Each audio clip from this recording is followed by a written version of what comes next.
Hello class, this is Nidhi and आज हम पढ़ेंगे केमिस्ट्री। अभी तक आप केमिस्ट्री पढ़ते आ रहे थे साइंस के अंदर। क्लास 10th में पढ़ी थी, क्लास 9th में पढ़ी थी, क्लास 8th में पढ़ी थी। लेकिन क्या आप में से किसी ने भी ये सोचा कि केमिस्ट्री होती क्या है या हम केमिस्ट्री को डिफाइन कैसे कर सकते हैं? आपने मेटल नॉन मेटल पढ़ा, एसिड बेस पढ़ा, कोवेलेंट कंपाउंड पढ़ा, ठीक है, मैटर इन आवर सराउंडिंग पढ़ा, बहुत सारे चैप्टर पढ़े। लेकिन क्या आपने कभी डिफाइन करने की कोशिश की केमिस्ट्री को? तो चलो अब करते हैं। जल्दी से सोचो कि केमिस्ट्री क्या होती है एंड केमिस्ट्री को डिफाइन करने की कोशिश करो, ठीक है? तो देखते हैं क्या है केमिस्ट्री।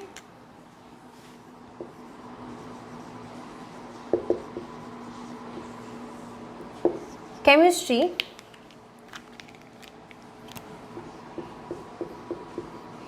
वो ब्रांच ऑफ साइंस होती है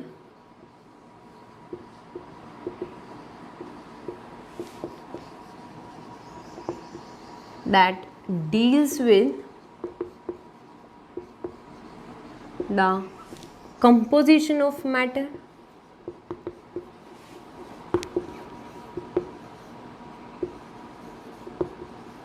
and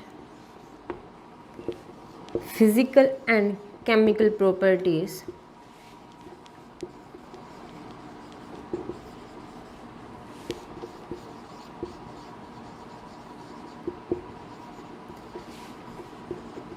associated with it।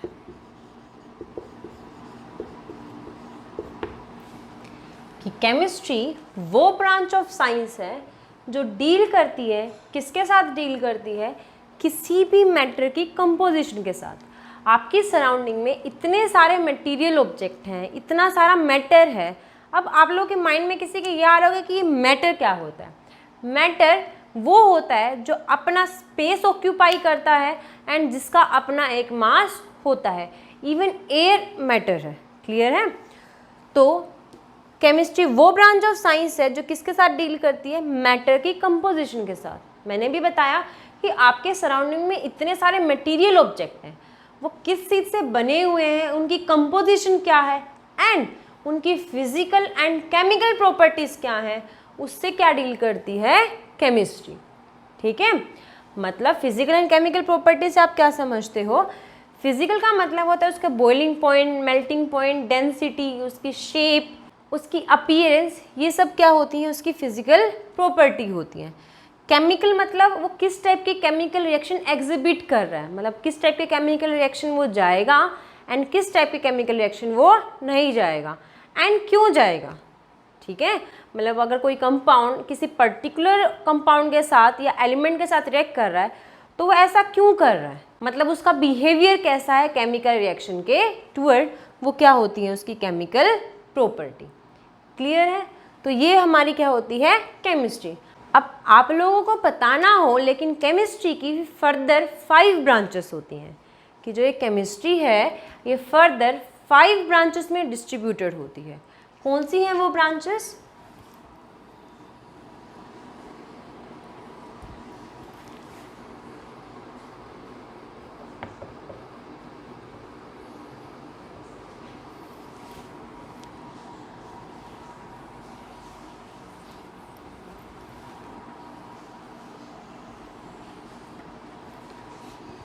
पहली आती है ऑर्गेनिक,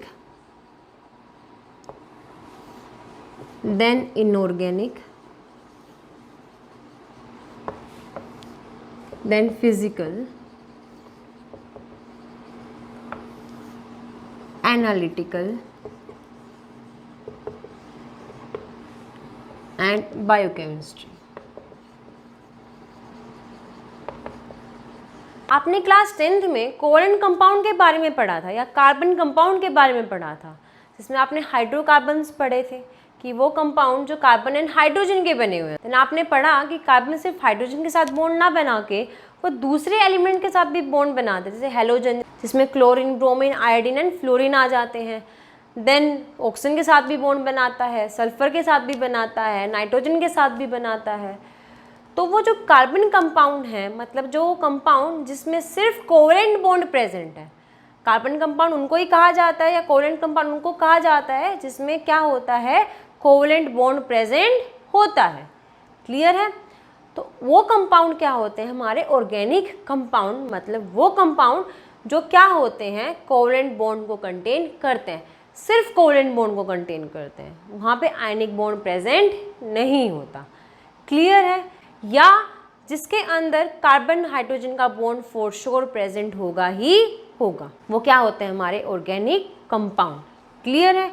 एंड उन ऑर्गेनिक कंपाउंड की स्टडी से कौन डील करती है? Organic chemistry. मतलब जो आपने हाइड्रोकार्बन पढ़े, अल्कोहल्स पढ़े, कार्बोक्सिलिक एसिड पढ़ा, एल्डिहाइड पढ़ा, कीटोन पढ़ा, वो सब क्या आते हैं हमारे ऑर्गेनिक केमिस्ट्री के अंदर आते हैं। तो क्या होती है हमारी organic chemistry? It deals with study of organic compound.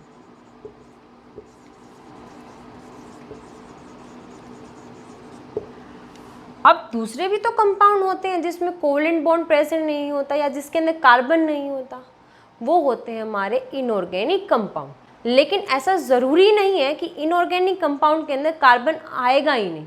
ठीक है? ऑर्गेनिक के अंदर तो सिर्फ कोवलेंट बॉन्ड प्रेजेंट होता है, इनऑर्गेनिक के अंदर आयनिक भी हो सकता है, कोवलेंट भी हो सकता है, सल्फर के बीच में भी हो सकता है, एंड कोई दूसरा एलिमेंट है उसके बीच में भी हो सकता है। क्लियर है? तो जो दूसरे कंपाउंड हैं जिसके अंदर ज़रूरी नहीं है कि सिर्फ कोवलेंट बॉन्ड प्रेजेंट हो, दूसरा बॉन्ड भी हो सकता है, उन कंपाउंड से कौन डील करती है? Inorganic chemistry. एंड उन कंपाउंड्स को कहा जाता है इनऑर्गेनिक कंपाउंड। या हम कह सकते हैं आपने जो एस ब्लॉक पढ़ा था पीरियोडिक टेबल के अंदर, पी ब्लॉक पढ़ा था, एफ ब्लॉक पढ़ा था, डी ब्लॉक पढ़ा था, वो सारे ब्लॉक्स के अंदर जो एलिमेंट्स आते हैं उन एलिमेंट्स की स्टडी से कौन डील करती है? Inorganic chemistry. ठीक है? उन एलिमेंट्स की स्टडी से प्लस उन एलिमेंट्स के कंपाउंड की स्टडी से कौन डील करते हैं? Inorganic chemistry. तो deals with study of inorganic compounds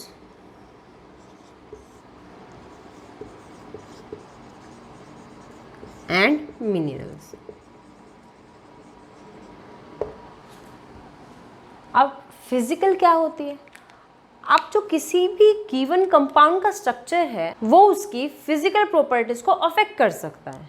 ठीक है? मतलब जो उसका रिएक्शन है, रेट ऑफ रिएक्शन है, वो कैसा है, या उसकी बॉइलिंग पॉइंट, वेपर प्रेशर, बहुत सारी फिजिकल प्रॉपर्टीज़ हैं। ठीक है? तो वो केमिस्ट्री जो ये डील करती है कि किसी भी कंपाउंड का स्ट्रक्चर, उसकी फिजिकल प्रॉपर्टीज़, ठीक है, या उसको हम कह सकते हैं उसकी कंपोजिशन, उसकी फिजिकल प्रॉपर्टीज़ को कैसे अफेक्ट कर रही है, वो होती है हमारी फिजिकल केमिस्ट्री। मतलब कोई भी कंपाउंड का स्ट्रक्चर उसकी फिजिकल प्रॉपर्टीज़ को कैसे अफेक्ट कर रहा है।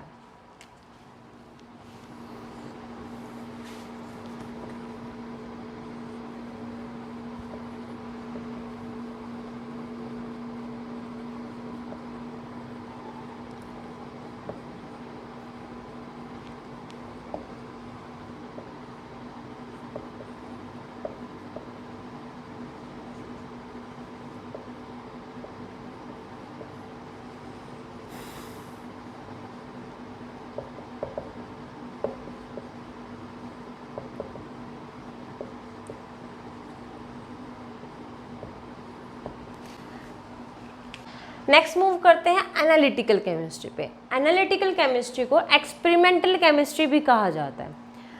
अब ये वो केमिस्ट्री होती है जो किसी भी कंपाउंड की क्वालिटेटिव एंड क्वांटिटेटिव एनालिसिस से डील करती है।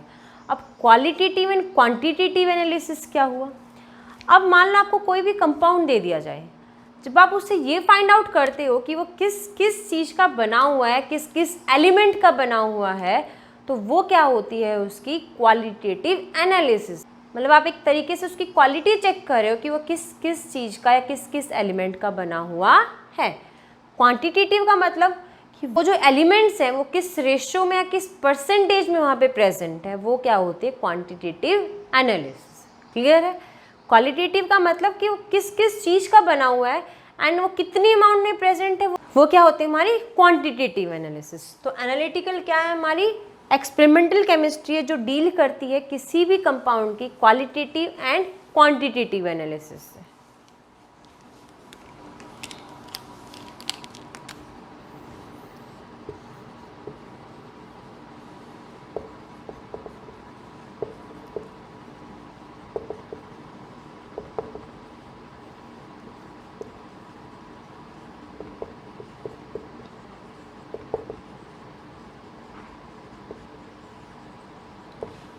बायोकेमिस्ट्री क्या होती है, ये आपको इस टर्म से ही समझ आ रहा होगा। बायोकेमिस्ट्री मतलब वो केमिस्ट्री जो लिविंग वर्ल्ड से डील करती है, मतलब किसी भी लिविंग ऑर्गेनिज्म के अंदर किस टाइप के मॉलिक्यूल प्रेजेंट हैं, मॉलिक्यूल का स्ट्रक्चर क्या है, या किस टाइप के केमिकल रिएक्शन किसी भी ऑर्गेनिज्म के अंदर होकर हो रहे हैं, वो क्या होती है, बायोकेमिस्ट्री। मतलब जो हमारे अंदर प्रोटीन का स्ट्रक्चर है वो कैसा है, डीएनए का स्ट्रक्चर है वो कैसा है, वो सब क्या होता है, हमारी बायोकेमिस्ट्री। इवन उसके साथ साथ जो लिपिड या फैट या कार्बोहाइड्रेट जो बॉडी के अंदर प्रेजेंट है उनके स्ट्रक्चर से कौन डील करती है, बायोकेमिस्ट्री। ठीक है, अब ये तो पढ़ लिया आपने 5 ब्रांचेस केमिस्ट्री की। तो अब हम एक ओवरव्यू लेते हैं कि आपका जो सिलेबस है वो कैसे इन केमिस्ट्री के पार्ट्स में डिस्ट्रीब्यूटेड है, मतलब कौन से ऑर्गेनिक के चैप्टर्स हैं, कौन से इनऑर्गेनिक हैं, कौन से फिजिकल के चैप्टर्स हैं। तो ये है आपका सिलेबस, जो मैंने फिजिकल के चैप्टर्स अलग लिख दिए हैं, इनऑर्गेनिक के अलग लिख दिए हैं, ऑर्गेनिक के अलग लिख दिए हैं। तो आपका फर्स्ट चैप्टर है जो आज हम शुरू करेंगे, some basic concepts of chemistry. Then second chapter structure of atom, chemical bonding and molecular structure, chapter number 4th। Then chapter number 5th states of matter. Then 6th thermo, equilibrium and redox. ये सब क्या आते हैं, आपके physical में आते हैं। Chapter number 3 classification of element and periodicity, hydrogen, S block, P block and environmental, ये है इनऑर्गेनिक के। General organic chemistry and hydrocarbon क्या होते हैं, आपके ऑर्गेनिक केमिस्ट्री का पार्ट होते हैं। क्लास 11th में सिर्फ आप हाइड्रोकार्बन को पढ़ोगे, अल्कोहल्स के बारे में, कार्बोक्सिलिक एसिड्स के बारे में, या क्लास 12th में स्टडी करोगे। तो अब हम शुरू करते हैं हमारा first chapter, some basic concepts of chemistry.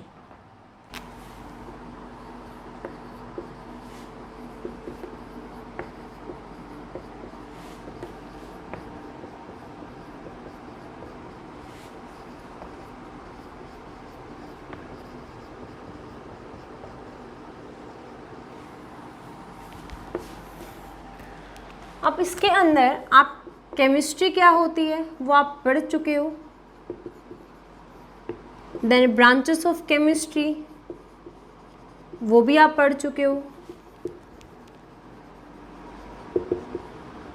अब हम पढ़ते हैं इम्पोर्टेंस ऑफ केमिस्ट्री। कि आपने केमिस्ट्री तो देख लिया कि केमिस्ट्री क्या है, ब्रांचेस ऑफ केमिस्ट्री के बारे में भी पढ़ लिया। अब पढ़ते हैं केमिस्ट्री की इम्पोर्टेंस, कि हमारी डे टू डे लाइफ में केमिस्ट्री का क्या रोल प्ले है। जब मैं फर्स्ट इम्पोर्टेंस की बात करूं तो वो आता है हेल्थ में। हेल्थ में कैसे आता है, जो बहुत सारी मेडिसिन हम लेते हैं वो मेडिसिन कैसे बन पाई, केमिस्ट्री की वजह से ही बन पाई। जैसे हम एग्जांपल लेते हैं कुछ एंटीबायोटिक्स का, स्ट्रिप्टोमाइसिन, एम्पिसिलिन, ये सब बन पाई क्यों, क्योंकि केमिस्ट्री थी। अगर केमिस्ट्री नहीं होती, केमिस्ट्री इतनी वेल डिस्कवर्ड नहीं होती। हम एक एग्जांपल ले लेते हैं, ओल्डर टाइम्स में जब केमिस्ट्री इतनी वेल डेवलप्ड थी ही नहीं, उस टाइम पे बहुत सारे डिसीज जैसे कोलेरा, प्लाग, ये सारे वाइड स्प्रेड थे। जैसे जैसे केमिस्ट्री डेवलप करी, इन सब की क्या बना दी गई, मेडिसिन बना दी गई। क्लियर है। तो केमिस्ट्री का हेल्थ में बहुत बड़ा रोल प्ले है, क्या करने के लिए, मेडिसिन को फाइंड आउट करने के लिए। ठीक है। It help to control disease. Example, various antibiotics found by chemist like streptomycin, ampicillin etcetera. Next importance देखते हैं इंडस्ट्री के अंदर। आपकी सराउंडिंग में बहुत सारे ऑब्जेक्ट्स ऐसे प्रेजेंट होते हैं जो सिंथेटिक पॉलीमर्स के बने हुए हैं, जैसे bakelite, melamine, terylene, nylon, rayon, ये सब आपके सिंथेटिक पॉलीमर्स हैं। ठीक है, इसको आप क्लास 12th में फर्दर डिटेल में स्टडी करोगे। अब ये सारे सिंथेटिक पॉलीमर आपके सराउंडिंग में प्रेजेंट, आपके स्विचेस, कुकर के हैंडल, इवन आपकी जो क्रोकरी होती है, ये सब क्या है, इन सारे सिंथेटिक पॉलीमर्स की बनी हुई है। रोप्स जो आ जाते हैं, ये सब सिंथेटिक पॉलीमर के बने हुए हैं। अब ये ऑब्जेक्ट कैसे बन पाए? केमिस्ट्री की वजह से बन पाए कि जब कंपाउंड की स्टडी करी गई, उनके बॉन्ड स्टडी किए गए, उनको जोड़ा गया, तो ये सारे सिंथेटिक पॉलीमर बनाने भी पॉसिबल हो पाए। ठीक है, वेरियस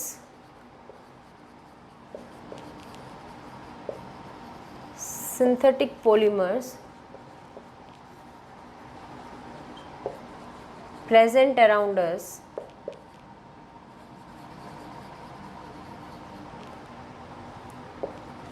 like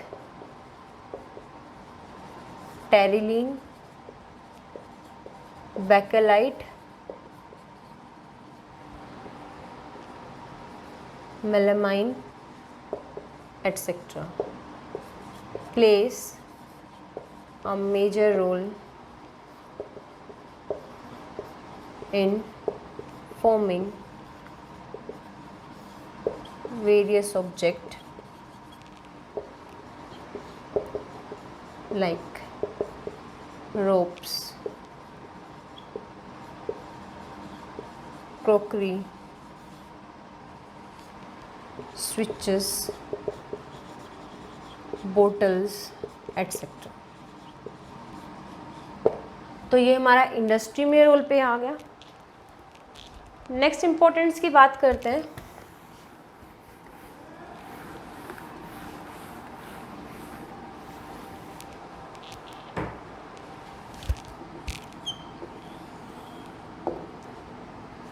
जो आता है कंट्रोलिंग पोल्यूशन।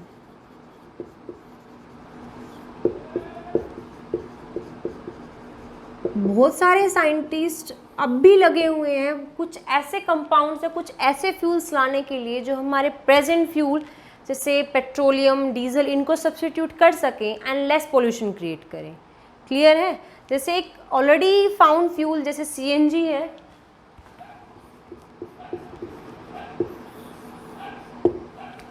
ये फ्यूल है जो बहुत कम पोल्यूशन क्रिएट करता है। तो अब भी ऐसे फ्यूल ढूंढने जा रहे हैं जो इन सभी फ्यूल को सब्स्टिट्यूट कर सके एंड लेसर पोल्यूशन क्रिएट कर सके। ठीक है, तो यहाँ पे भी केमिस्ट्री रोल प्ले हो रही है कि ये कंपाउंड्स हैं, कैसे बर्न करते हैं, किस टाइप के कंपाउंड ये जनरेट करते हैं ऐसे प्रोडक्ट, एंड उनके इफ़ेक्ट को कैसे मिनिमाइज करा जा सकता है। नेक्स्ट इफेक्ट की बात करते हैं, दैट इज इन एग्रीकल्चर। अब आपको फर्टिलाइज़र के बारे में तो पता ही होगा कि जैसे अमोनियम नाइट्रेट, यूरिया हैं, ये सारे फर्टिलाइज़र कैसे बनाने पॉसिबल हो पाए। अब अमोनियम नाइट्रेट की बात करते हैं, ये है तो एक केमिकल कंपाउंड। ठीक है, केमिकल कंपाउंड फाइंड आउट किए गए, उनको स्टडी किया गया, उनकी प्रॉपर्टी स्टडी की गई, उसका क्या इफेक्ट है सॉइल के ऊपर, क्या इफेक्ट है प्लांट्स के ऊपर, वो स्टडी किया गया, एंड देन ये केमिकली सिंथेसाइज करके ऐसे फर्टिलाइज़र सप्लाई किए गए।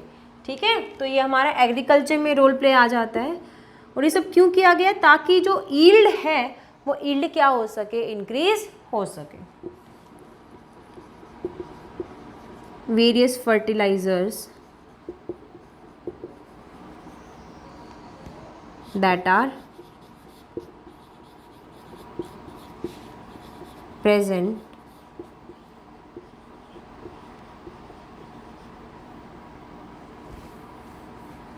are ammonium nitrate,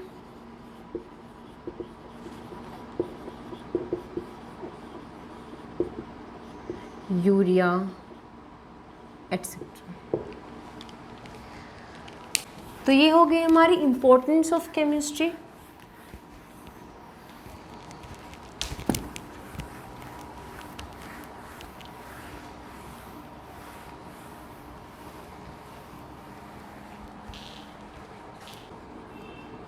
हम देखते हैं मैटर की क्लासिफिकेशन। मैटर मैंने आपको भी बताया था कि कोई भी वो चीज़ जो अपना स्पेस ऑक्यूपाई करती है जिसका अपना एक मास होता है।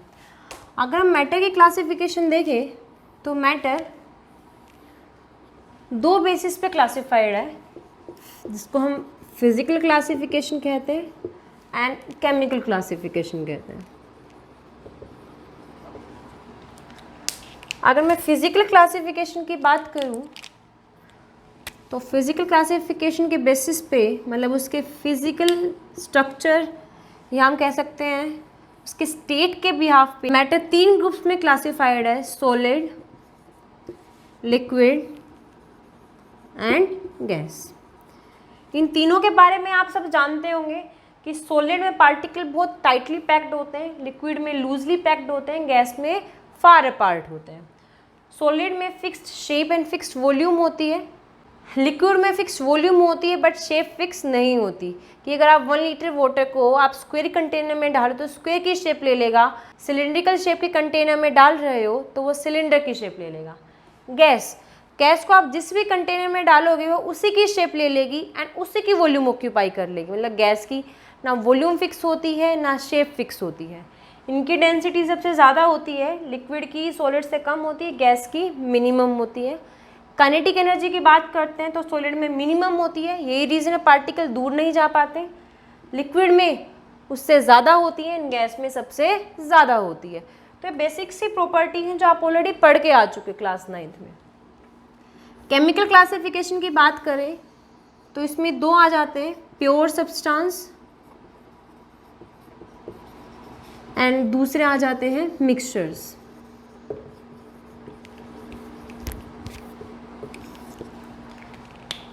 जो प्योर सब्सटेंस हैं ये फर्दर 2 टाइप के होते हैं, element and compound. Mixture further 2 type के होते हैं, homogeneous and heterogeneous.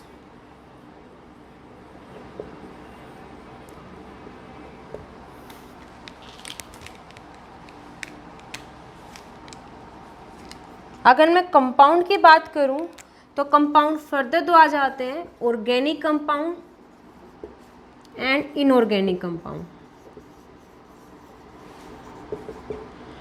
And homogeneous में आपके आ जाती हैं सॉल्यूशंस, हेट्रो में आ जाती हैं कोलॉइड्स एंड सस्पेंशंस।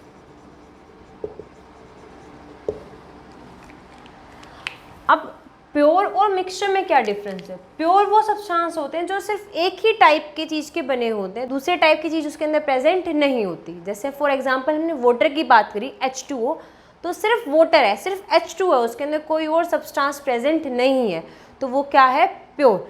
अगर मैं उसके अंदर सोल्ट ऐड कर दूँ, शुगर ऐड कर दूँ, कोई डाई ऐड कर दूँ, तो वो क्या बन जाता है? मिक्सचर। मतलब मिक्सचर ये क्या होता है? प्योर नहीं होता है, मतलब एक चीज़ का बना हुआ नहीं होता, इसमें 2 या 2 से ज़्यादा चीज़ें प्रेजेंट होती हैं। प्योर सब्सटेंस की बात करें तो इसमें आ जाते हैं हमारे एलिमेंट एंड कंपाउंड। एलिमेंट्स के बारे में आपको पता होगा, हाइड्रोजन, ऑक्सीजन, नाइट्रोजन, ये सभी क्या हैं? एलिमेंट्स होते हैं, ठीक है। तो कंपाउंड क्या होता है? जब 2 या 2 से ज़्यादा एलिमेंट कंबाइन कर जाते हैं एक फिक्स रेशो में, तो क्या बन जाता है? कंपाउंड। जैसे मैंने बात करी कि ऑक्सीजन एक एलिमेंट है, हाइड्रोजन एक एलिमेंट है, जब मैं हाइड्रोजन ऑक्सीजन को कंबाइन करके वाटर बना देती हूँ जिसमें हाइड्रोजन ऑक्सीजन हमेशा 2:1 में प्रेजेंट है, तो वो क्या बन जाता है? कंपाउंड। क्लियर है? अब एक टर्म और होता है, मॉलिक्यूल। मॉलिक्यूल एलिमेंट का भी हो सकता है एंड कंपाउंड का भी हो सकता है। अब एलिमेंट का मॉलिक्यूल क्या होता है? अब देखो, आपने देखा होगा ऑक्सीजन की ये फॉर्म भी होती है, ये भी होती है, ये होती है ऑक्सीजन गैस, ये होती है ओजोन गैस। अब इसमें 2 एटम है, इसमें 3 एटम है, इसमें 8 एटम है, लेकिन जो एलिमेंट है वो सेम है। मतलब इसमें 2 ऑक्सीजन के एटम है तो ऑक्सीजन एलिमेंट है, कोई दूसरा एलिमेंट तो नहीं आया। इसमें 3 एटम है, तीनों ऑक्सीजन के हैं, इसमें 8 एटम हैं, 8 किसके हैं? सल्फर के। मतलब है तो एटम 2 या 2 से ज़्यादा, लेकिन वो सेम टाइप के एलिमेंट के बने हुए हैं। ठीक है, कोई दूसरा एलिमेंट नहीं आया यहाँ पे। जैसे वाटर के अंदर ऑक्सीजन के साथ दूसरा एलिमेंट आ गया हाइड्रोजन, यहाँ पे सिर्फ एक ही टाइप का एलिमेंट है, या तो ऑक्सीजन है या फिर सल्फर है। तो ये क्या होते हैं? हमारे मॉलिक्यूल ऑफ एलिमेंट। मतलब मॉलिक्यूल ऑफ एलिमेंट को हम ऐसे डिफाइन कर सकते हैं कि वो मॉलिक्यूल जो सेम टाइप के एलिमेंट का बना हुआ है। अब ये बन जाता है हमारा मॉलिक्यूल ऑफ कंपाउंड। ठीक है, मतलब जो कंपाउंड हमने बना लिया 2 या 2 से ज़्यादा टाइप के एलिमेंट को मिलाकर, वो क्या बना लेता है? Molecule of compound. अगर मैं इसको ऐसे लिख दूँ 2H2O, इसका मतलब यहाँ कितने मॉलिक्यूल बन गए कंपाउंड के? 2 मॉलिक्यूल बन गए। क्लियर है अब इतना? कोई डाउट है तो प्लीज़ मुझे नीचे कमेंट सेक्शन में मेंशन ज़रूर कर देना। अब कंपाउंड अगेन डिवाइडेड है ऑर्गेनिक एंड इनऑर्गेनिक में, जिसको मैं आपको ऑलरेडी पढ़ा चुकी हूँ। मिक्सचर के भी बताया मैंने क्या होते हैं। 2 टाइप के होते हैं, होमोजीनस एंड हेट्रोजीनस। होमोजीनस वो होते हैं जिसमें कंपोजिशन यूनिफॉर्म होती है थ्रू आउट। जैसे अगर हम सोल्ट वाटर की बात करें, अगर आपने सोल्ट डिसोल्व किया है प्रॉपरली, तो उसकी हर सिप में उतना ही अमाउंट ऑफ सोल्ट होगा। ठीक है, तो वो क्या होती है? हमारी होमोजीनस। इसमें आ जाती है हमारी सॉल्यूशन, जैसे हमारी सोल्ट सॉल्यूशन, शुगर सॉल्यूशन, या कोई हमने डाई डिसोल्व कर दी है, वो सभी क्या होती है? सॉल्यूशन होती है। हेट्रोजीनस में जो कंपोजिशन है वो यूनिफॉर्म नहीं होती है थ्रू आउट, कहीं ज़्यादा होती है कहीं कम होती है। इसमें 2 आ जाते हैं, कोलोइड्स एंड सस्पेंशन। अब इन तीनों में डिफरेंस क्या होता है? सॉल्यूशन के पार्टिकल बहुत छोटे होते हैं। ठीक है, कोलोइड्स के पार्टिकल सॉल्यूशन से हल्के से ज़्यादा बड़े होते हैं। जैसे मिल्क एक कोलोइड है। मिल्क को जैसे हम रेफ्रिजरेटर में रखते हैं, आप देखते हो जो क्रीम है वो ऊपर आ जाती है। इसका मतलब उसकी कंपोजिशन यूनिफॉर्म नहीं थी थ्रू आउट। ये रीज़न है कि जो क्रीम थी वो उससे क्या हो गई? सेपरेट हो गई। सस्पेंशन के पार्टिकल सबसे बड़े होते हैं, नेक डाई से भी देख सकते हो। इनको नहीं देख सकते, इनके पार्टिकल को हम नेक डाई से नहीं देख सकते, लेकिन सस्पेंशन के पार्टिकल को हम नेक डाई से देख सकते हैं। जैसे हम बात करते हैं, चोक को आपने तोड़ा टुकड़ों में और वाटर के अंदर डिसोल्व कर दिया, ये सैंड को वाटर में डिसोल्व कर दिया, वो किसका एग्जाम्पल है? सस्पेंशन का। अब इन तीनों का फर्दर क्लास 12th में डिटेल में पढ़ोगे, एंड आप ऑलरेडी पढ़ के भी आ चुके हो इन सबको क्लास 9th में। तो जिसके पास भी NCERT अवेलेबल है क्लास 9th की, एंड जिसके पास नहीं है, आपको PDF मिल जाएगी, गूगल पे आप सर्च कर लेना, नहीं तो मैं लिंक डाल दूँगी नीचे डिस्क्रिप्शन बॉक्स में। आज के लिए इतना ही रखते हैं। ये आपकी चैप्टर की इंट्रोडक्शन हो गई है, कल से हम अपना मेन चैप्टर शुरू करेंगे, तो जब तक एक बार रीडिंग ज़रूर ले आना। Please don't forget to subscribe and hit the bell icon.